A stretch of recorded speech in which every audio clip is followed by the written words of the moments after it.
Hello, it is Tuesday, which means that it is time for Reviews Day Tuesday. We have a bit of a background noise issue today. My neighbours are doing work in their garden, so if you hear weird noises, it is because there are weird noises. Right, reviews. I'm going to review a couple of things today. First, Daredevil. I have been rabbiting on about Daredevil for a few weeks now, so I figured it was about time that I actually reviewed it. It is a 13-part Netflix series. The episodes are between 50 and 60 minutes long. It's the first in a new series of Marvel shows which will lead up to the Defenders miniseries. It follows lawyer Matt Murdock, who uses the heightened senses he gained after being blinded as a child to secretly fight crime in Hell's Kitchen in New York. It is part of the massive Marvel Cinematic Universe, but it is very different to everything else. It's very dark, it's very violent, it's very smart. We jump straight into the action. We don't spend ages learning Matt Murdock's story. It happens sporadically through flashbacks throughout the series. The cast are great. I mean, Charlie Cox is pretty much perfect as Matt Murdock. And Eldon Henson and Deborah Ann Woll and Rosario Dawson and everyone. And I'm a big fan of Toby Leonard Moore as Wesley. Vincent D'Onofrio plays Wilson Fisk, and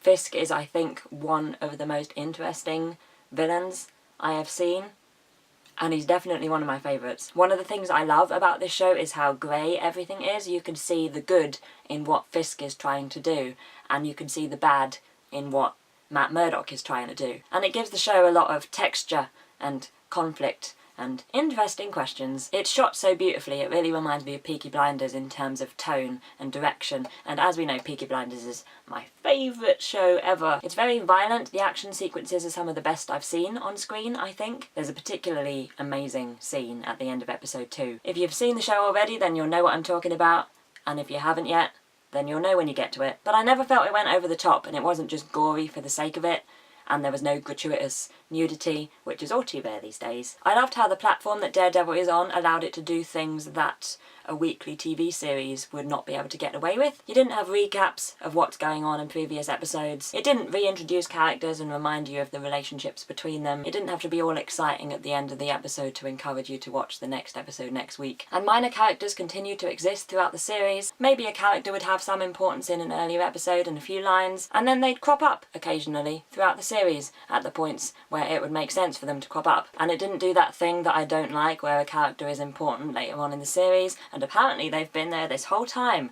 but you've never seen them on screen before. It didn't do that. As may be evident, I am a bit of a fan of this show.